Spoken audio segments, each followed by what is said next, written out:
Aujourd'hui, à l'occasion de mon grand retour sur la plateforme, je vais me consacrer à un cas d'école assez particulier. Pour aujourd'hui, je laisse un peu de côté les anciennes, mais d'ici peu, je risquerai de reprendre sérieusement. Enfin, en tout cas, je l'espère. Donc c'est parti, je vous montre. Il y a quelque temps, j'avais acheté ce véhicule en remplacement de ma Laguna essence que j'utilisais tous les jours pour aller au travail.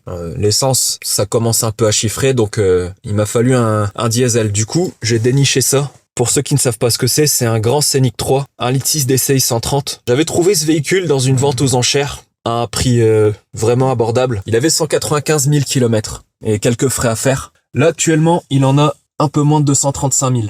Là, je vais mettre la carte et vous allez comprendre. Là, j'ai le voyant risque casse moteur qui est allumé. Et ça fait un petit moment d'ailleurs. Pour résumer un petit peu ce qui s'est passé, je roulais sur la voie rapide à 110 avec le régulateur de vitesse. Quand d'un coup tout s'est coupé. Après une recherche, j'ai constaté que c'était un défaut qui était lié au capteur de pression d'échappement. Code défaut P0470 pour ceux qui connaissent. C'est un code défaut qui est commun au moteur 1,6 litre DCI 130 qui équipe nombreux véhicules, que ce soit chez Renault, chez Nissan ou même quelques-uns chez Mercedes-Benz. Rendez-vous dans la baie moteur pour voir d'un peu plus près.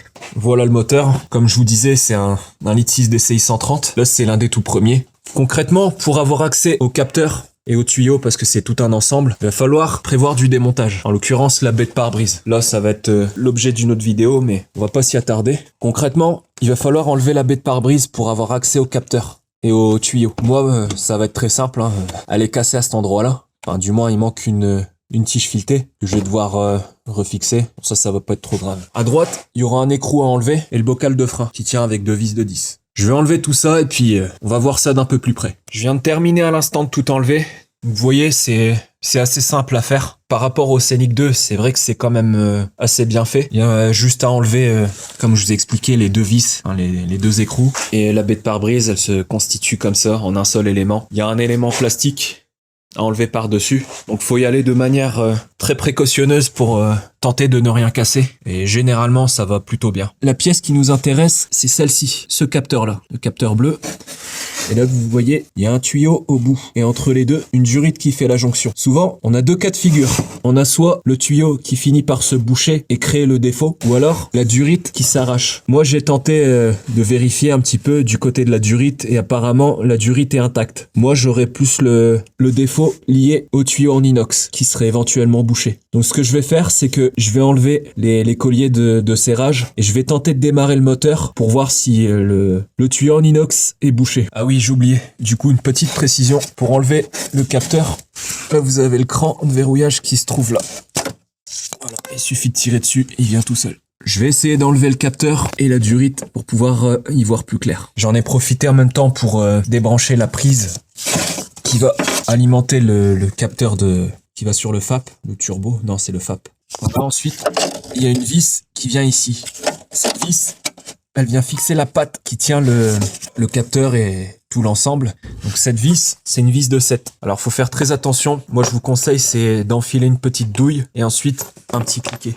Donc là, vous voyez, on a la durite qui est raccordée sur le capteur et sur le tuyau. Je vais faire, c'est que je vais enlever les colliers. Quoique je vais enlever le collier du bas là. Et en premier lieu, je vais inspecter l'état de la durite, voir s'il faut la remplacer quand même ou pas. Ok, alors comme vous le voyez, j'ai réussi à avoir le capteur. C'est pas une tâche aussi difficile soit-elle à réaliser, mais bon, je vous cache pas que c'est quand même un peu pénible, surtout en termes d'accessibilité, mais bon, rien d'insurmontable. Je vous conseille toutefois d'utiliser soit un tournevis plat, petit tournevis plat, ou alors une clé à cliquer, un petit cliquet avec une douille de 7, courte ou longue. Généralement, ça se fait assez bien. Je vous conseille toutefois de les dévisser suffisamment parce que si vous les dévissez un petit peu, ça viendra pas. Bon, je vais quand même enlever le tuyau, quand même tenter de l'enlever.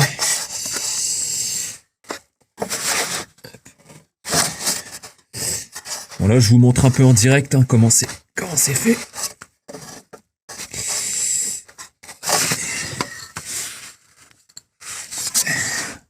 Bon, je vous reprends dès que j'ai réussi à enlever le tuyau. Bon, eh bien, après pas mal d'efforts, j'ai enfin réussi à enlever le tuyau. Hop. Là, on a une meilleure vue. Pardon, la durite, je voulais dire. On a une meilleure vue sur le tuyau et on comprend pourquoi le voyant s'est allumé. Alors, petit conseil pour la durite. Si à la main, vous voyez que vous ne parvenez pas à l'enlever en tirant dessus, je vous conseille de pulvériser. C'est pas pour faire de la pub, mais ça se révèle relativement efficace. Je vous conseille d'en pulvériser sur le bout et à l'intérieur. Ça agit instantanément. Et puis, en fait, vous avez juste à tourner de droite à gauche et tirer en même temps. Et ça vient tout seul. Maintenant, la partie la plus délicate, ça va être d'enlever le tuyau. Ah oui, j'ai oublié. Avant, je vais quand même faire le test qui consiste à démarrer la voiture. Et on va voir s'il y a quand même du gaz d'échappement qui passe. Mais vu la quantité de saleté qu'il y a dedans, ça m'étonnerait fort. J'en profite quand même pour faire le test en direct. Là, vous voyez que j'ai démarré le moteur. J'ai laissé le capteur branché. Bon, je sais pas si ça a réellement une utilité. Là, vous voyez, il n'y a rien qui... Je sens aucun gaz d'échappement passer. Donc là, on a bien la confirmation que c'est le tuyau qui est en défaut. Et bien voilà. Tout ça pour ça. Voilà comment procéder.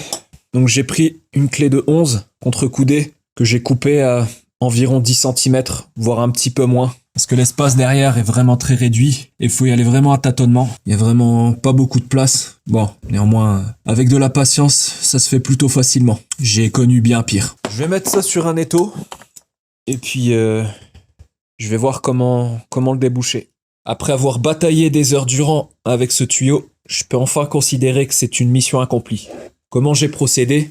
J'ai pris un câble de frein de vélo, diamètre 1,5, que j'ai mis sur une visseuse. Donc j'ai pris le bout métallique, comme ceci. Hop. Je me suis mis en position dévissage. Si vous prenez la position vissage, le câble va se défaire. Donc surtout position dévissage. Entre deux, j'ai utilisé différents produits, du dégrippant et du nettoyant frein. Donc j'ai répété l'opération pendant pas mal de temps. Le bouchon a fini par céder. Donc ce que je vais faire, c'est que comme on est le 1er janvier, je vais attendre demain pour acheter un nouveau morceau de durite. Et j'aurai plus qu'à attendre ce week-end pour me faire livrer le nouveau capteur. Je viens de recevoir le nouveau capteur. Il n'y aura plus qu'à le remettre en place, démarrer, laisser chauffer un peu et effacer les codes défauts. Alors on est le lendemain, donc la veille au soir, je me suis empressé de tout remonter, j'avais tellement hâte. Là ce matin, j'ai effacé les codes défauts, j'ai démarré un peu la voiture histoire de la faire chauffer, et je suis allé ensuite faire un tour sur la voie rapide, histoire de décrasser le FAP. Parce qu'après analyse, j'avais quand même 17 grammes de suie dans le FAP. Là on peut constater que c'est une mission accomplie. Plus aucun défaut. J'ai récupéré le régulateur et le limiteur de vitesse. Maintenant, il n'y a plus qu'à laisser la régénération se faire toute seule.